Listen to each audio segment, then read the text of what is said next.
Y en relación justamente con esto estamos en comunicación con Martín Fioretti. Martín, el compañero de formación político-sindical de SUTEBA San Isidro, pero también historiador, escritor, y que tiene un muy interesante trabajo hecho en relación a la vida de Juan Manuel Belgrano, con una edición realizada junto a Jessica Belgrano, descendiente directa de Manuel Belgrano. Buenas tardes, Martín. Hola, ¿qué tal? Buenas tardes, compañeros, compañeras, oyentes, así que gracias por la invitación y acá estamos. Gracias a vos, muy contento de tenerte aquí en la Campana de los Trabajadores. Y bueno, aquí un poco se junta tu tarea como secretario de Formación Política y también como historiador, ¿no? Egresado del Joaquín B. González, donde además sos docente, dictás cátedra, pero todo ese trabajo de investigación que hiciste en torno a la vida de Manuel Belgrano. Sí, a mí me gusta también decir que soy profe de secundaria, ¿no? Porque y trabajo, digamos, y tengo un trabajo importante ahí en secundaria número 1 de Boulogne, ¿no? Porque uno todo lo que aprende en el profesorado es importante, que aparte de trabajar el profesorado, que es muy gratificante, ¿no? Me gusta volcar todo esto en la enseñanza media de escuelas públicas, ¿no? Porque, como siempre trabajé, porque me parece que ahí está, en los pibes, ¿no? En nuestros pibes está el futuro, ¿no? Y hay que trabajar ahí, ¿no? Y más en esta coyuntura. Entonces, sí, tiene que ver con lo que vos decís del trabajo de formación política sindical, porque la historia es política, ¿no? La historia es política del pasado, pero cuando digo política en el buen sentido, no hablo de política partidaria, política, ¿no? Y Belgrano fue un buen político, ¿no? Supo construir su liderazgo político, que lo catapultó a ser uno de los principales referentes de la Revolución de Mayo, ¿no? Donde comienza nuestra historia como argentinidad.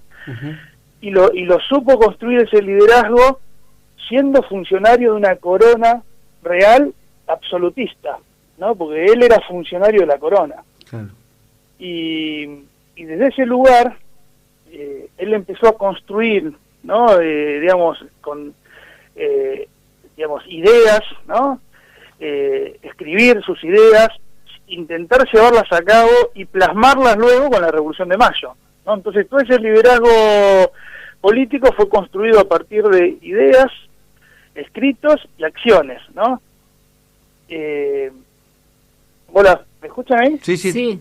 ¿Se escucha bien? Bien. Y en relación al trabajo que hicimos con Jessica Belgrano y Martín Acri y otros compañeros, la intención era esa, era mostrar a ese otro Belgrano, ¿no? Porque, digamos, la historia oficial, como dice el libro, ¿no? El libro se llama El otro Belgrano, lejos del mito, cerca de una visión. Porque, digamos, la figura de Belgrano fue construida por un relato historiográfico, ¿no? La que nosotros llamamos la historia oficial. Esa historia construida por una élite, una oligarquía terrateniente a fines del siglo XIX, cuyo principal referente es Bartolomé Mitre. Entonces, la historia fue construida a imagen y semejanza de esa élite, esa oligarquía terrateniente que hoy sigue teniendo el poder, ¿no? Entonces, la figura de Belgrano fue construida cuidando esos intereses. Entonces, la historia oficial lo posiciona a Belgrano, sí, como uno de los más grandes, ¿no? Junto a San Martín, pero el legado más importante que supo rescatar esta élite es que fue el creador de la bandera, claro, y que murió pobre, ¿no? Que es un gran legado, es uno de los más grandes legados, o sea, fue el creador de la celeste y blanca que está encarnado en cada uno de nosotros, ¿viste? Pero sin embargo, Belgrano tiene otras cosas que hubiera ido en contra de los intereses de esa clase dirigente. Entonces, lo que hace el revisionismo histórico es rescatar ese Belgrano que los incomoda, ¿no?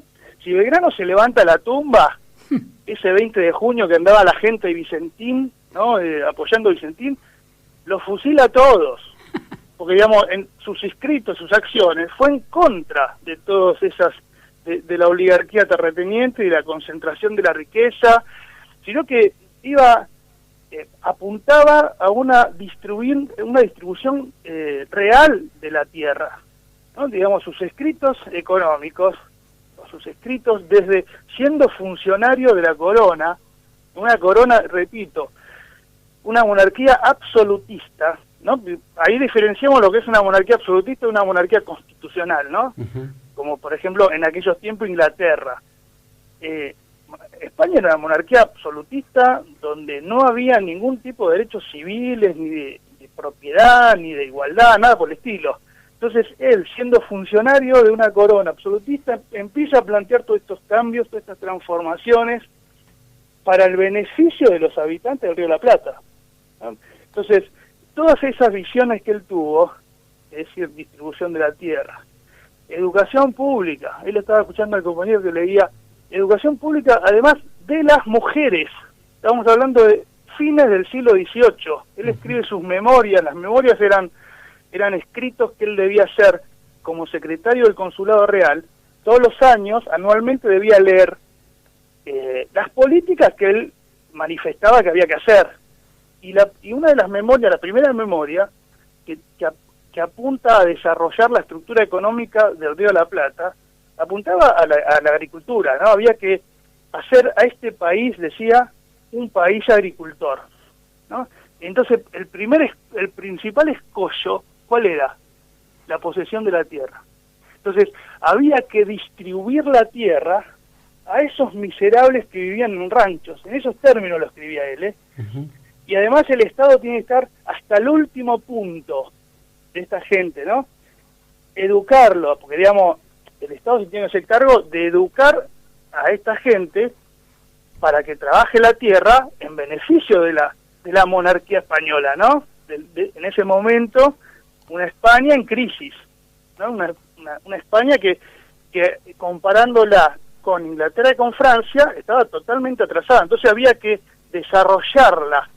Y Belgrano venía con estas ideas, ¿no? De haber estudiado en Europa, las ideas económicas. Él planteaba lo que se llama las ideas económicas de la fisiocracia, ¿no? ¿Qué plantea la fisiocracia? Es una doctrina económica que dice que la base de la riqueza de toda nación es el trabajo de la tierra. Entonces, si la nación esa desarrolla el trabajo de la tierra, genera riqueza. Y esa riqueza luego ayuda a mejorar o a desarrollar la industria y el comercio. Entonces, estas dos patas de esa triada que es agricultura, industria, comercio, son el desarrollo de cualquier país. Entonces, pero ¿cuál era la base de todo eso? El trabajo de la tierra. Entonces, para desarrollarla, había que distribuir la tierra. Y a los campesinos había que educarlos. Entonces, estas ideas, que obviamente en esa corona en crisis no le dieron pelota, él después las llevó a cabo, ¿no? Cuando se transforma en uno de los principales referentes de la revolución, cuando se va al Paraguay, ¿no? En esa expedición al Paraguay, 1810, él cuando llega a las Misiones, ¿no? Lo que hoy es Misiones, él hace toda una estructura de reforma agraria para los guaraníes, ¿no? O sea, que no son el otro, sino que son parte de esta nueva ciudadanía, de este nuevo concepto de igualdad, que él lo llevó a cabo, y que llevó a cabo la Revolución de Mayo. Es decir, la Revolución de Mayo tenía la idea de plasmar los ideales de la Revolución Francesa, ¿no? La igualdad, la libertad.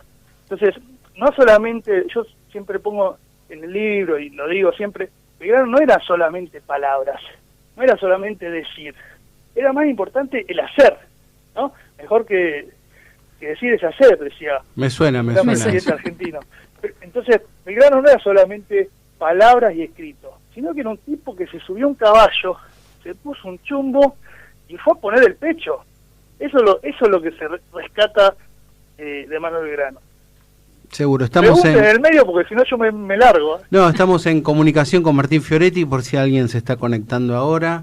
compañero secretario de Formación Político-Sindical de SUTEBA San Isidro, profe de Historia e historiador. Y aquí la compañera Alba Costa te saluda y también quiere preguntarte. Sí, qué bueno, Martín, que te hayas puesto al hombro esta tarea de contar las cosas de otro modo, porque si la historia la escriben los que ganan, quiere decir que hay otra historia. Y yo veo como que Belgrano también tenía una mirada distinta de la mirada tradicional acerca de las mujeres, ¿no? Las respetaba como luchadoras, ¿no es así? Exactamente, sí. Mirá, ahora que digamos que lo que es la ESI, ¿no? La mirada de género, ¿no? Nosotros en la historia, en la materia de historia, lo estamos empezando a aplicar, ¿no? Uno se tiene que empezar a, ¿cómo se dice?, desnaturalizar todo lo que uno absorbió, ¿no?, de su época de estudiante, y tiene que empezar a construir desde otra forma la mirada historiográfica, ponele. Tal cual. Entonces, una de las miradas es la mirada de la cuestión de género, ¿no? Porque la mujer, obviamente, fue totalmente olvidada de la historia.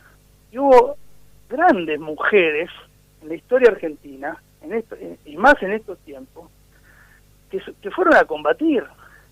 Entonces, Belgrano, él nombra, le puso títulos, ¿no?, o como se dice, tiras militares a guerreras. Una de ellas es Juana Zurduy, ¿no?, que hoy, digamos, hay un revisionismo sobre ella, se está trabajando realmente, Paca la puso a la altura de la circunstancia, ¿no?, y con esta mirada nueva de género, pero Juana Zurduy, que luchó junto a su marido, Manuel Padilla, y a sus hijos en el Alto Perú, ¿no?, que lo que hoy es Bolivia, tratando de resguardar la frontera de los realistas que se venían del Perú, la tipa supo comandar, es la única que comandó una caballería en lo que es la historia, no sé si de América. Mirá. Y además luchó embarazada, vio morir a sus hijos en batalla, a su marido, creo que estando embarazada arrebató un pabellón, ¿no? O sea, entonces Belgrano la reconoce y la nombra teniente coronel, donde la historia jamás la reconoció, ¿no? Digamos que la historia es la que tiene que reconocer esas hazañas de haber nombrado a una mujer por encima de cualquier hombre con el título de teniente coronel. Entonces Belgrano tenía esas cosas, aparte de hablar de la educación de la mujer, como yo estoy diciendo, en 1796, ¿no? Estamos hablando de previo a la Revolución de Mayo. Sí, pensemos que recién la mujer tuvo acceso al voto, al sufragio universal con el peronismo, ¿no? O sea que estamos hablando de las antesalas del machismo prácticamente. No, sí, imagínate en esos momentos. También hay una afrodescendiente que luchó con Belgrano, se llamaba María del Valle. Luchó antes que Belgrano, estaba en el norte ya, ¿no? Luchó en Huaki, que es una batalla, es la primera derrota que hay en el norte, la batalla de Huaki, 1811. El ejército de Huaki retrocede, ¿no?, el ejército patriota, digamos, y Belgrano se va a hacer cargo de ese ejército del norte hecho pelota. Y él en Jujuy hace lo que se llama el éxodo jujeño. Bueno, esta María del Valle hizo el éxodo jujeño. En Tucumán, los tucumanos lo convencen a Belgrano para que se la banque ahí, ¿no?, el ejército, para que banque, claro, para que combate, no se vaya hasta Córdoba, como decía el gobierno central. Triunfa en Tucumán, ahí luchó María del Valle. Sigue hacia el norte, triunfa en Salta, ahí luchó María del Valle. Y el tipo se fue, pasó la frontera, los que en ese momento no era frontera, ¿no? El Alto Perú era América. Era parte, claro.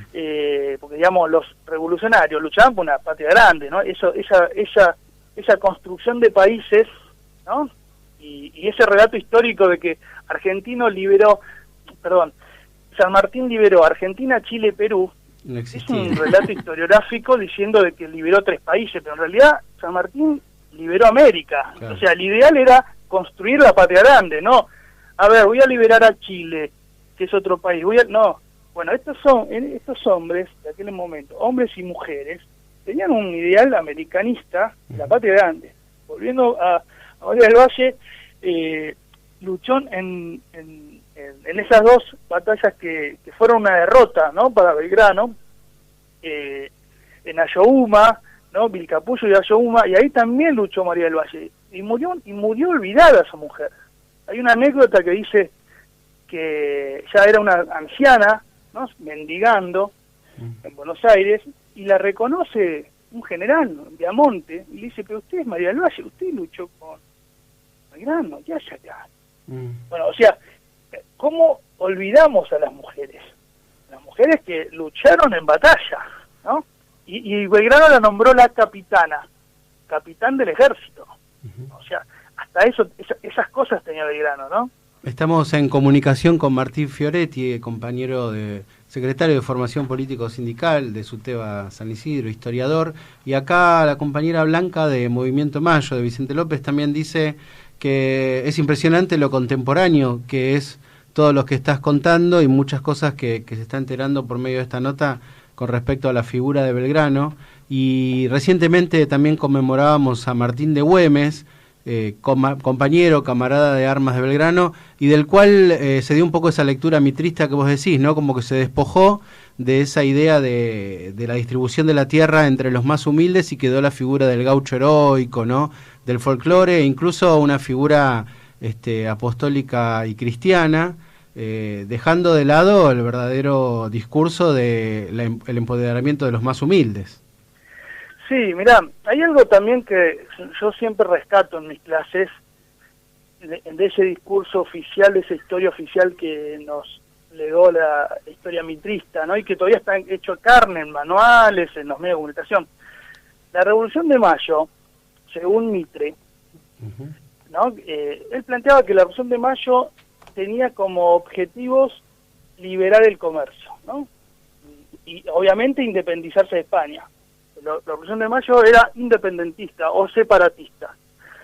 Liberar el comercio, obviamente bajo el auspicio de los ingleses, que eran los otros interesados, los que tenían la posibilidad de comerciar con estas tierras, y además hecha por gente decente, es decir, hecha por la élite. La revolución la hizo la élite. El pueblo fue como pasajero, ¿no? Y el revisionismo plantea totalmente lo contrario a lo que dice Mitre, donde yo me posiciono. La Revolución de Mayo fue hecho por un frente antiabsolutista, ¿no?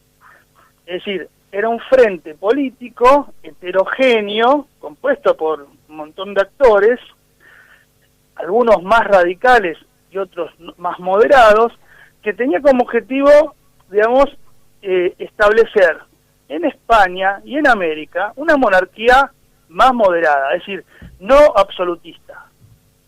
Claro. ¿Esto qué quiere decir? No era separatista la Revolución de Mayo. O sea, no se pretendía independizarse de España, sino que, es más, si vos lees el acta, se juró fidelidad a Fernando VII. Entonces, la Revolución de Mayo era una revolución de ampliación democrática, es decir, de implementar las ideas de la Revolución Francesa en el Río de la Plata y en España. ¿Por qué ocurrió esto? Porque en España, en 1808, es invadida por Napoleón, ¿no? Entonces, en España hay una guerra de revolución, hay una revolución de liberación nacional. Los españoles, en 1808, comienza una guerra para expulsar a los franceses. Sí. Entonces, en ese contexto, estando el rey preso por Napoleón en Bayona, lo tenía retenido, no preso, sino en un castillo ahí, los españoles no aceptan al rey francés, a José Bonaparte. Entonces se rebelan y forman juntas democráticas, formas que, digamos, que gobernaban en nombre del rey, y se empieza a ver, y empieza a aparecer un fenómeno de cambios políticos. Es decir, hay de una revolución de guerra de independencia en España, o de una revolución de liberación nacional, deviene en una revolución democrática. Es decir, se empezaron a establecer en España miradas más liberales en el buen sentido de la palabra, ¿no? Liberales, claro, de verdad, no los liberales de esto que conocemos acá, que tenemos en esta parte del mundo, sino de liberales en el sentido de igualdad, de libertad, Entonces, en España hay un proceso que pasa de una revolución de liberación nacional, porque estaba invadida por los franceses, a un proceso de revolución política, digamos, o revolución democrática. ¿Qué pasa en Río de la Plata? Al revés fue. Acá comienza con una revolución de ampliación democrática que luego devino en una revolución independentista, ¿no? Por eso, de 1810 a 1816 pasaron 6 años. ¿Por qué pasó? Claro. ¿Por qué antes no hablaban de independencia? Porque no se pretendía eso. ¿Por qué después sí? Porque cuando el rey volvió, quería volver para atrás. Quería la manija. Todos esos cambios liberales, esa avanzada de igualdad y libertad, quería volverlo todo atrás. Entonces acá dijeron, no, ni pedo. Claro. Entonces ahí sí que nos independizamos. Martín, ¿no? Estamos llegando al cierre del programa, desde ya que tenemos... Y estamos en 1810 todavía, así que vamos a necesitar un super domingo de producción. Pero desde ya que está el micrófono abierto de la campana de los trabajadores, porque además de la figura de Belgrano, remite a todo esto que vos contás, ¿no? La historia no viene en fragmentos, sino como dice el compañero Boyaski, la flecha está en el aire y hay que ver toda la película. Está bien. Bueno, antes que nada quería saludar a mis compañeros de Suteba San Isidro, que me dijeron que me iban a escuchar. A Jessica Belgrano, Martín Acri, que con ellos siempre vamos a dar charlas sobre el libro. Y bueno, nada, gracias a todos los oyentes, a ustedes por llamarme y por escucharme. Muchas gracias a vos. Estábamos en comunicación con Martín Fioretti, secretario de Formación Política y Sindical de Suteba San Isidro, y así llegamos al final de este programa. Sí, quisiera recordar nomás, hay muchísimo para decir, ¿no? Pero como ya terminamos, recordar que seguimos desde el Movimiento Mayo juntando alimentos, y quienes puedan colaborar y quieran colaborar pueden mandar un mail a movimientomayo.bcortal@gmail.com.